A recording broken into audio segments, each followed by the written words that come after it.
Bonjour, dans cette capsule vidéo, nous allons voir la structure d'un algorithme et la notion de variable. On commence par la structure d'un algorithme. Pour écrire un algorithme, on adopte la structure suivante. Algorithme, variable, début, fin. Devant le mot algorithme, vous pouvez mettre un titre qui décrit le problème à résoudre. Après le mot-clé variable, vous déclarez les variables à utiliser et leur type.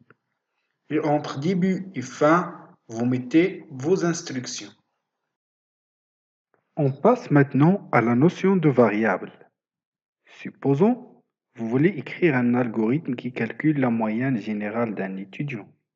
Vous aurez besoin des notes de chaque module. Ces notes sont appelées les données.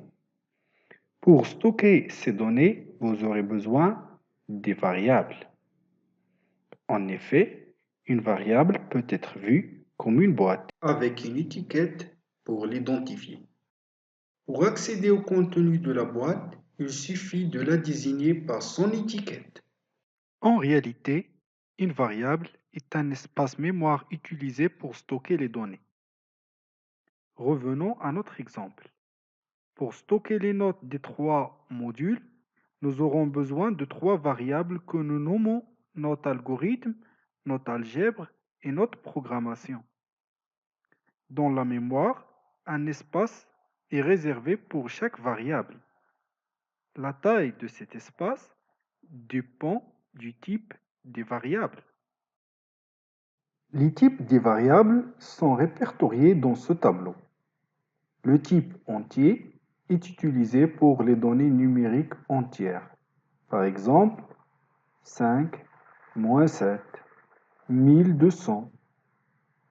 Le type langue entier est utilisé si vous voulez couvrir une plage de nombre entier plus grande. Le type réel et langue réelle sont utilisés pour les nombres à virgule.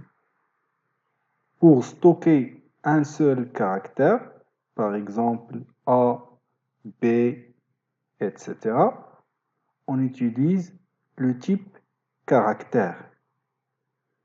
Le type chaîne de caractères est utilisé pour stocker du texte, c'est-à-dire un ensemble de caractères. Par exemple, le nom d'un étudiant. Le type booléen est un type qui accepte soit vrai ou faux. Par convention, vrai peut être remplacé par 1 et faux par 0.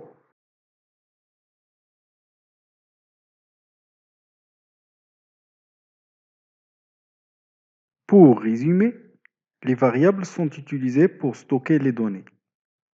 Chaque variable a un nom et un type, et il ne peut contenir que les données qui respectent ce type. Le nom de variable peut comporter des lettres, des chiffres, mais pas de caractères spéciaux, pas d'espace et pas d'accent. Vaut mieux donner des noms significatifs à vos variables pour qu'elles reflètent leur contenu. Et on termine cette capsule par des exemples de déclaration de variables. Nom de type chaîne de caractères.